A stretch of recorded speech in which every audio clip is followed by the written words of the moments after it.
Monsieur Demirjian, très bien. Il y a quelques instants, il a été mention d'une chaîne de télévision. Est-ce qu'à l'époque, vous étiez en mesure de suivre ce qui était diffusé sur la chaîne publique? Réponse oui, oui. À l'occasion, je regardais la télévision d'État.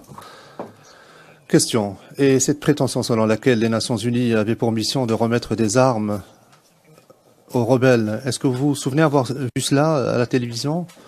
Réponse. Non, je ne me souviens pas de cela précisément. Je ne me souviens pas avoir entendu cela à la télé. Je ne m'en souviens pas, mais c'était de notoriété publique. Il y a d'autres journalistes qui regardaient peut-être la télévision publique, la télévision d'État, m'ont dit que c'était effectivement le genre d'information qui était diffusée par la chaîne de télé. Question. Pendant que vous étiez à Abidjan, est-ce que la chaîne télévisée de l'État a évoqué la présence de journalistes étrangers? Réponse, oui. Je me souviens précisément d'avoir entendu quelqu'un me dire de regarder la télévision d'État. Je crois que c'était... il y avait des journaux télévisés à chaque heure. Et à l'époque, donc, ces journaux télévisés s'intéressaient beaucoup aux journalistes étrangers.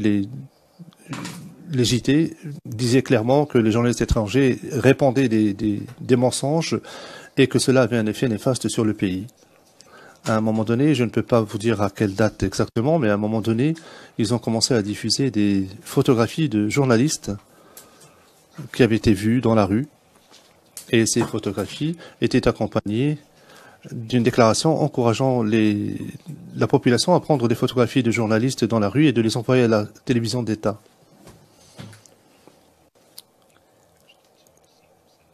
La population était encouragée à agir en tant que police civile. Ils devaient suivre les journalistes et voir ce que nous faisions. Et on faisait rapport à la télévision d'État. Là encore, je ne me rappelle pas la date exacte, mais on m'a dit que ma photographie a été diffusée dans le cadre d'un journal télévisé. Et un jour, j'étais donc au restaurant de l'hôtel et j'ai vu effectivement cette photographie à l'écran. Alex et quelqu'un d'autre est venu me dire est-ce que je peux prendre une photo? Et quelqu'un est venu prendre une photo d'Alex et de moi. Nous ne sommes pas trop attardés là-dessus, mais quelques jours plus tard, la photographie a été diffusée par la télévision d'État. Voilà. Question, très bien. Pendant votre séjour à Abidjan, est-ce que vous avez traversé à un moment donné un quartier qui s'appelle Williamsville? Réponse, oui, je me souviens avoir traversé Williamsville. Question, est-ce qu'il s'est passé un incident particulier lors de votre passage par là? Réponse, le jour où nous avons traversé Williamsville, nous avons quitté l'autoroute et nous étions devant une colline où autrefois il y avait un marché, parce qu'il y avait des étals des deux côtés de la route, mais les tables étaient renversées de sorte qu'elles étaient donc à l'envers. Et l'on pouvait voir qu'il y avait des personnes derrière ces étals, je ne pouvais pas les voir, mais il était apparent que ces tables avaient été installées là à dessein pour créer des postes de défense, pour quiconque voulait voir qui pénétrait dans cette zone.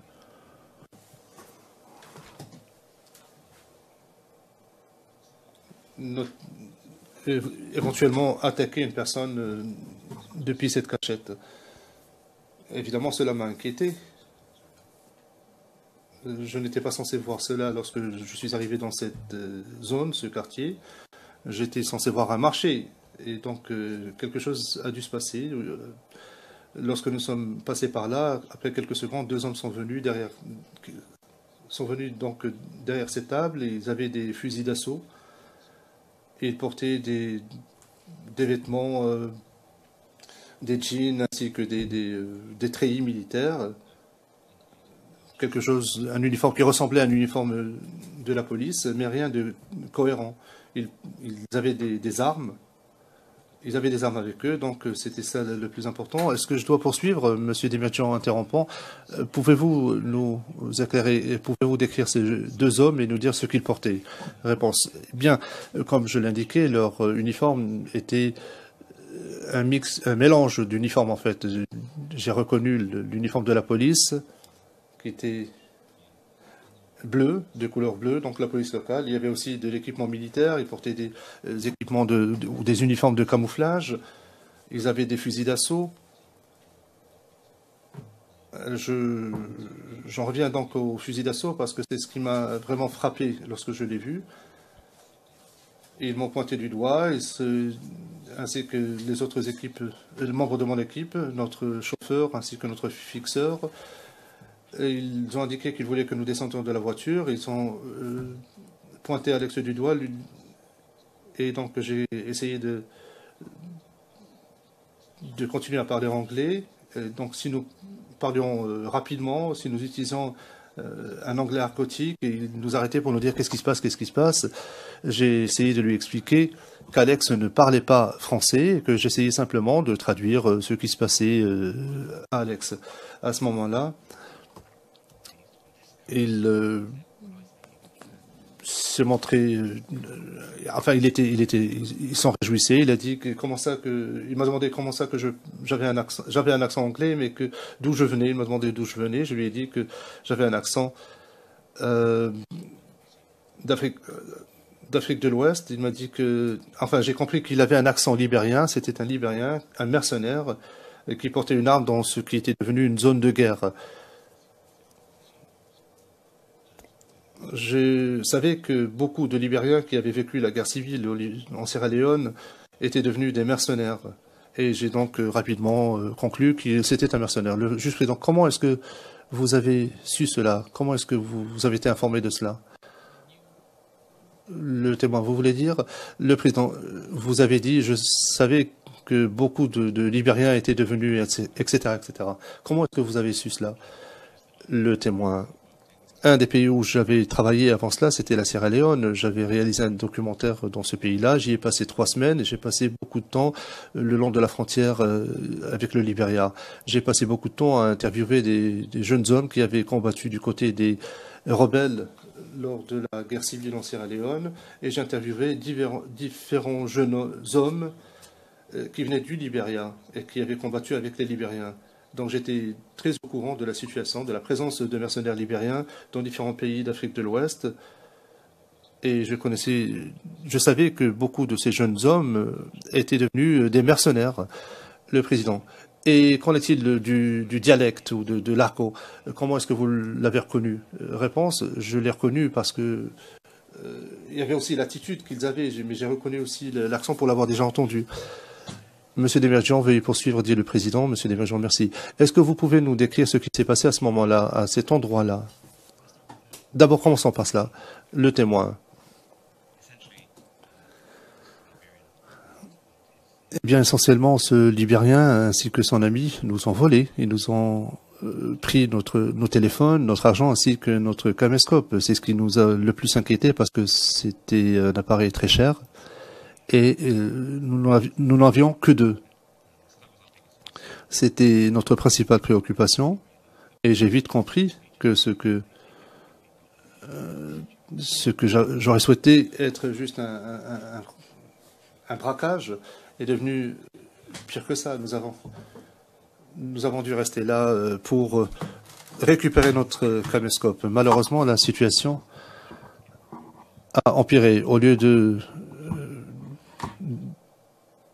nous en tirer, nous avons dû les prier de nous remettre notre équipement. Ça nous a retardé à tel point que le fixeur a fini par avoir une altercation avec les Libériens qui a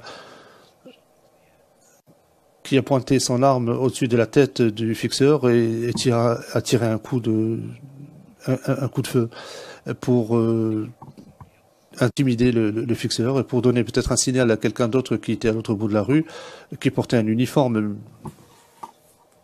de la police et qui s'est rapproché de nous et qui a commencé à demander ce qui se passait. Il semblait avoir plus d'autorité. Il les a encouragés à nous remettre le caméscope. Et à ce moment-là, j'ai arrêté de m'agiter pour récupérer mon argent et mon téléphone. Nous sommes retournés dans la voiture et nous sommes repartis. C'est ce que nous avons fait. Question, merci. L'autre personne, vous avez dit que la première personne était libérienne. Et qui était l'autre personne qui était avec lui? Réponse, l'autre personne parlait français. J'ai reconnu quelques mots utilisés dans un patois local, surtout lorsqu'il s'est adressé à l'agent de police. J'ai supposé qu'il était ivoirien. Il semblait moins confiant s'agissant de l'arme qu'il avait. Il était un peu nerveux. J'ai donc supposé que c'était un jeune partenaire. Question. Lorsque vous dites qu'il était moins confiant, quelle était l'attitude du Libérien alors? Réponse. Pour être précis, avant d'aller en mission quelque part, je dois inéluctablement participer à une formation dans un environnement hostile. C'est ce que nous appelons donc une formation à l'environnement hostile. J'ai passé une semaine avec un groupe d'anciens soldats britanniques qui m'ont expliqué comment me comporter dans un environnement hostile. Ils nous ont montré différents types d'armes, différents types de dégâts que peuvent causer les armes à feu, ainsi que la manière dont les individus peuvent porter une arme. Et ce qui est très utile lorsqu'un soldat de formation tient une arme. Je disais donc que lorsqu'un soldat formé tient une arme, il ne met pas le doigt sur la gâchette. Il le laisse toujours de côté. Et lorsqu'il doit se servir de l'arme pour faire quoi que ce soit, il utilise la crosse de l'arme. Donc, le Libérien n'avait pas le doigt sur la gâchette. Et il a frappé le fixeur et le conducteur à plusieurs reprises. Et à chaque fois qu'il l'a fait, il a utilisé la crosse de son arme. En revanche, l'autre homme, chaque fois qu'il voulait nous molester ou nous frapper, il utilisait la pointe de l'arme et il avait toujours le doigt sur la gâchette, ce qui, d'après ce que j'ai appris, n'est pas censé être fait parce que cela accroît les risques d'accident ou de coup de feu par accident. Donc, d'après leur comportement, il m'est apparu que le Libérien savait ce qu'il faisait avec une arme. Il avait déjà manipulé une arme auparavant. Il s'est déjà servi d'une arme avant cela. Il savait comment l'utiliser d'une manière qui ne provoque pas un coup de feu accidentel. En revanche, son collègue, comme je l'ai dit, il était beaucoup plus agité.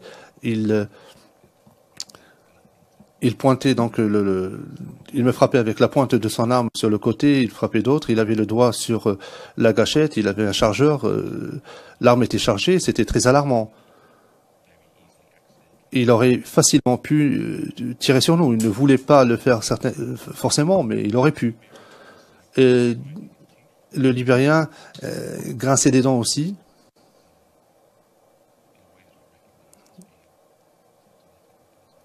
Et c'était symptomatique de quelqu'un qui avait déjà consommé de la cocaïne ou un autre type de drogue. Et ses yeux étaient rouges aussi. Ils étaient grands ouverts et ils étaient rouges. Pour avoir passé du temps avec d'anciens soldats du Libéria et de la Sierra Leone, j'ai reconnu ces signes de consommation de drogue et ce comportement. Monsieur Demerjian, je vous remercie pour cet éclaircissement. Donc, lorsque vous êtes passé par Williamsville, est-ce que vous vous souvenez en quel jour vous avez fait cela? Quelle date? Réponse non, je crains de ne pas être en mesure de le dire. Question. Paragraphe 70 de votre déclaration, pour vous rafraîchir la mémoire, vous avez indiqué que c'était le 22 mars, donc le lendemain de votre visite à l'état-major. Est-ce que vous vous rappelez de cette date? Réponse, oui, ça me dit quelque chose, oui. Et pour ce qui est des dates, pour être plus précis, lorsque j'ai fait ma déclaration, j'étais beaucoup plus précis s'agissant des dates, parce que je disposais de mes notes. Or, je n'ai pas toutes ces dates en tête maintenant. Monsieur Desmagens, pas de problème, très bien. Avant que nous fassions notre pause, j'aimerais vous demander si vous vous souvenez avoir assisté, ou plutôt plus tard, plus tard à Abidjan, est-ce que vous avez assisté à une conférence de presse? Réponse oui. Question. Est-ce que vous pouvez nous dire où cela s'est déroulé? Réponse.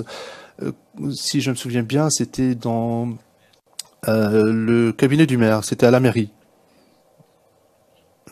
principale d'Abidjan.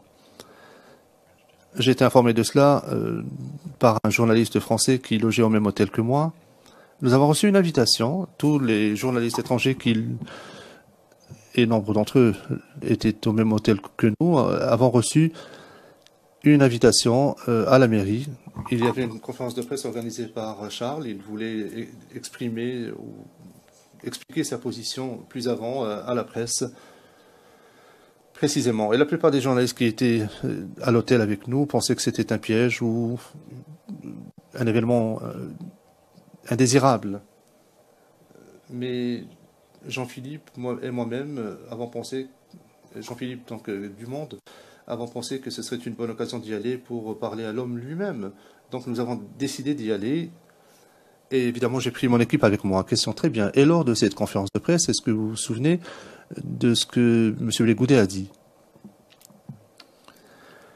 Réponse non.